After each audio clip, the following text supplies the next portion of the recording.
If people have called you guarded, distant, hard to reach, and part of you has started to fear they might be right, I want you to consider this. You're not cold. You're careful with your heart. You're not a person who stopped feeling. You're a person who learned, the hard way, not to hand the keys to everyone who knocks. There's a lazy way of reading a guarded person, and most of the world reads them that way. They see someone who doesn't open up quickly, and they call it cold, as if the slowness were emptiness, as if a closed door meant an empty house. But a closed door tells you nothing about what's inside. Sometimes it means nobody's home, and sometimes it means there's something very much alive in there, behind a lock that was installed for good reason, by someone who'd had the door kicked in before. Think about a lighthouse keeper for a moment. The keeper of a lighthouse isn't cold to the sea. Quite the opposite. The whole job is an act of care. A light kept burning all night for ships the keeper will never meet. But the keeper is also careful. They don't fling the doors open to every storm. They don't let just any vessel dock against the rocks. They watch the water, they read the weather, and they decide, slowly, deliberately, what comes close and what stays out. That carefulness isn't coldness. It's how the light keeps burning at all. A keeper who let everything in would have no lighthouse left to keep. That's closer to what's happening with you than the word cold allows. There's a real and important difference between being numb and being discerning. Numbness is the light's gone out. No warmth left to give, nothing flickering inside. Discernment is the light still burning, fierce as ever, behind a keeper who's simply careful about which ships get to come in close. You're not the dark lighthouse. You're the one with the keeper still awake, still watching, still choosing. Let me tell you about someone. I'll call her Elena. Elena had been called cold so many times she'd half accepted it as the truth about her. She was slow to trust, slow to open up, and in a world that prized instant intimacy, that read as a defect. People would share everything within an hour and seem hurt that she didn't match them. She started to wonder if something in her had simply frozen over. What Elena came to understand was that nothing in her had frozen at all. Underneath the careful exterior, she felt everything, deeply, almost overwhelmingly.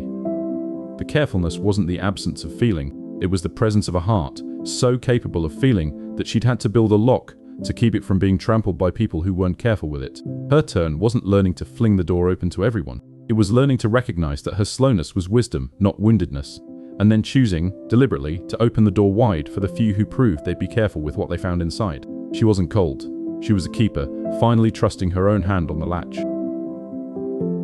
There's real science under this, by the way. Psychologists studying interpersonal trust describe trust as something built incrementally, through repeated, small acts of reliability over time, not granted all at once. The research on what's sometimes called the gradual trust building or tit-for-tat dynamic shows that the healthiest, most durable bonds are the ones that open in measured steps, where each person earns a little more access by proving trustworthy with what they've already been given. Slow trust isn't dysfunction. By the science, it's often the most secure way a bond gets built. Your carefulness was never coldness. It was the architecture of trust, done properly. So, if you've been carrying the word cold like an accusation, here are 3 things I want you to understand. First, a guarded heart is usually a full one. People rarely build a lock to protect an empty room. The carefulness you've been criticized for is almost always the sign of someone who feels deeply and has learned, painfully, that not everyone deserves access to that. The wall isn't proof of emptiness. It's proof of something worth guarding. Second, discernment is a skill, not a wound to heal. The goal was never to tear the door off its hinges and call that healing. Letting everyone in isn't openness.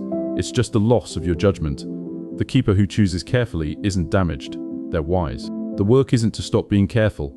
It's to make sure carefulness is a choice you're steering, not a reflex that's steering you.